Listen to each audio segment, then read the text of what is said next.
Le 13 mai 1917, un événement extraordinaire a secoué le petit village de Fatima au Portugal.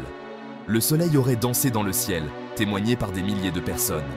Ce miracle spectaculaire marquait la fin d'une série d'apparitions mariales à 3 jeunes bergers, Lúcia dos Santos, Francisco Marto et Jacinta Marto. Ces apparitions, porteuses de messages divins, allaient marquer l'histoire du XXe siècle et continuer à influencer l'Église catholique jusqu'à nos jours. Le récit des apparitions de Fatima est profondément ancré dans la foi et la spiritualité. Il nous transporte au cœur d'un mystère qui a captivé l'imagination de millions de personnes à travers le monde. C'est une histoire d'espoir, d'avertissement et d'appel à la conversion qui trouve un écho particulier dans le contexte troublé du monde actuel. L'Église catholique, après une enquête minutieuse, a reconnu l'authenticité des apparitions de Fatima. Les messages transmis par la Vierge Marie aux 3 pastoureaux sont devenus un élément important de la piété mariale, inspirant pèlerinage, prière et réflexion. L'histoire de Fatima ne se limite pas à un événement passé. Elle est porteuse d'une actualité brûlante, comme en témoigne l'attention que lui portent les papes successifs, en particulier le pape François.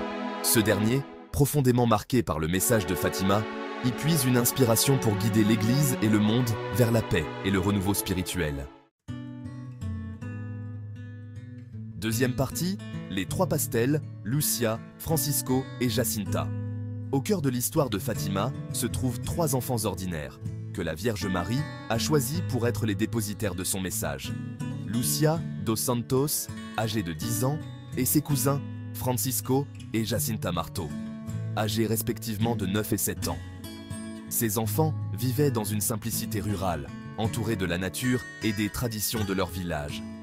Ces enfants, issus d'un milieu rural modeste, étaient connus pour leur piété simple et leur amour pour la prière. Ils passaient leur journée à garder les moutons de leur famille, tout en récitant le chapelet et en méditant sur les mystères de la foi. Lúcia, l'aînée, était la meneuse du groupe et la seule à pouvoir parler directement à la Vierge Marie. Elle était dotée d'une maturité et d'une sagesse au-delà de son âge, ce qui la rendait naturellement respectée par ses cousins. Francisco, d'une nature contemplative, était particulièrement sensible à la présence divine. Il préférait souvent le silence et la prière, trouvant une profonde paix dans la contemplation de Dieu et de la nature qui l'entourait. Jacinta, la plus jeune, était connue pour sa compassion et son désir ardent de consoler le cœur immaculé de Marie. Sa sensibilité aux souffrances des autres et son amour pour la Vierge Marie étaient évidents dans ses actions quotidiennes. Leur vie bascula le 13 mai 1917, alors qu'ils gardaient leurs moutons dans un lieu appelé Cova da Iria, la Vierge Marie leur apparut pour la première fois. Cette rencontre divine marqua le début d'une série d'événements extraordinaires qui allaient changer leur vie à jamais. Vêtue de blanc, irradiant une lumière surnaturelle, elle leur demanda de revenir à Cova da Iria chaque 13 du mois pendant 6 mois consécutifs. Les enfants, remplis de foi et de dévotion, acceptèrent cette mission avec une grande détermination. Fidèles à leur promesse, les enfants revinrent chaque mois, et la Vierge Marie leur apparut comme elle l'avait promis. Chaque apparition apportait un message de paix, de prière et de pénitence, destiné à toute l'humanité. Les apparitions de Fatima ne se limitèrent pas à un dialogue entre la Vierge Marie et les enfants. Elles incluaient également des visions prophétiques et des révélations sur l'avenir du monde qui allaient profondément marquer l'histoire de l'Église. Elles furent marquées par des phénomènes extraordinaires tels que la danse du soleil, observée par des milliers de personnes le 13 octobre 1917. Ce miracle, visible à des kilomètres à la ronde, renforça la crédibilité des témoignages des enfants. Ces événements miraculeux contribuèrent à authentifier les apparitions et à attirer l'attention du monde entier sur le message de Fatima. Les nouvelles de ces miracles se répandirent rapidement, attirant des pèlerins de tous horizons. Malgré les interrogatoires, les menaces et même les tentatives d'enlèvement, les enfants restèrent fermes dans leurs témoignages. Leur foi inébranlable et leur courage face à l'adversité inspirèrent de nombreux croyants. Leur courage et leur foi inébranlable face à l'adversité témoignent de la force surnaturelle qui les habitait. Ils devinrent des exemples vivants de la puissance de la foi et de la résilience spirituelle. Leur histoire nous rappelle que Dieu peut choisir les plus petits et les plus humbles pour accomplir ses desseins. Les enfants de Fatima, par leur simplicité et leur dévotion, ont laissé une empreinte indélébile dans l'histoire de la foi chrétienne. Troisième partie, les apparitions et les secrets révélés. Entre mai et octobre 1917, la Vierge Marie apparut aux Trois Pastoureaux à 6 reprises. Chaque apparition était accompagnée de messages et de signes extraordinaires. La Vierge invita les enfants à prier le chapelet chaque jour pour la paix dans le monde et la fin de la guerre. Elle leur confia également 3 secrets, connus sous le nom de secrets de Fatima, qui concernaient le destin du monde et de l'Église. Ces secrets, confiés sous le sceau du secret, ne devaient être révélés qu'à des moments précis. Le premier secret, révélé peu après les apparitions, offrait une vision terrifiante de l'enfer. Le deuxième secret, dévoilé quelques décennies plus tard, annonçait le déclenchement de la Seconde Guerre mondiale et soulignait l'importance de la consécration de la Russie au cœur immaculé de Marie. Le troisième secret, entouré d'un mystère encore plus grand, ne fut révélé au public qu'en l'an 2000 par le pape Jean-Paul II. Son contenu, sujet à de nombreuses interprétations, est lié à la persécution de l'Église au XXe siècle et à l'attentat contre le pape Jean-Paul II en 1981. Les secrets de Fatima, bien que révélés progressivement au fil du temps, continuent de fasciner et d'interpeller. Ils constituent un appel pressant à la prière, à la pénitence et à la conversion, nous rappelant que l'histoire humaine est entre les mains de Dieu. Quatrième partie, le premier secret, la vision de l'enfer. Le premier secret de Fatima, révélé par Lucia dos Santos peu après les apparitions, offrait une vision terrifiante de l'enfer. Cette révélation a été un moment charnière dans l'histoire des apparitions de Fatima, marquant les esprits de ceux qui en ont entendu parler. Les enfants furent confrontés à un océan de feu, où brûlaient les âmes des pécheurs, condamnés à d'atroces souffrances pour l'éternité. Cette vision était si intense et si effrayante qu'elle a laissé une empreinte indélébile dans leur mémoire. Cette expérience traumatisante marqua profondément les 3 pastoureaux, renforçant leur désir de sauver les âmes et de consoler le cœur immaculé de Marie. Ils ont ressenti une urgence nouvelle et une responsabilité accrue de prier et de faire des sacrifices pour les pécheurs.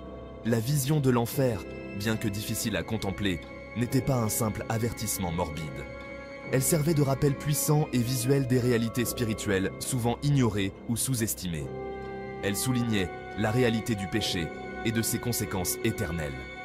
Les enfants ont compris que le péché n'était pas seulement une offense contre Dieu, mais qu'il avait des répercussions éternelles et terrifiantes.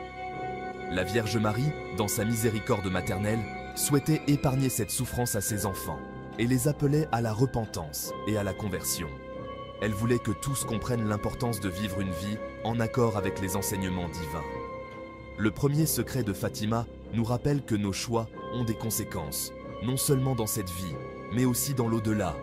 Chaque action, chaque décision que nous prenons a un poids et une signification qui dépasse notre existence terrestre. Il nous invite à prendre conscience de la gravité du péché et à nous tourner vers Dieu avec un cœur contrit et humilié. La repentance sincère et la recherche de la miséricorde divine sont essentielles pour éviter les terribles conséquences du péché. Ce message, bien que difficile à entendre, est porteur d'une grande espérance. Il nous rappelle que, malgré la gravité de nos fautes, il y a toujours une chance de rédemption et de salut. Il nous rappelle que Dieu, dans son amour infini, nous offre toujours la possibilité de nous repentir et de choisir le chemin du salut. Sa miséricorde est sans limite et il attend avec patience notre retour à lui. Le premier secret de Fatima est un appel urgent à la conversion, nous invitant à vivre dans la lumière de la grâce divine et à éviter les ténèbres du péché. C'est un message d'amour et de miséricorde, nous exhortant à changer nos vies pour le mieux et à suivre le chemin de la vertu. Cinquième partie, le deuxième secret, la consécration de la Russie. Un acte de dévotion et de foi qui a marqué l'histoire de l'Église catholique et du monde entier.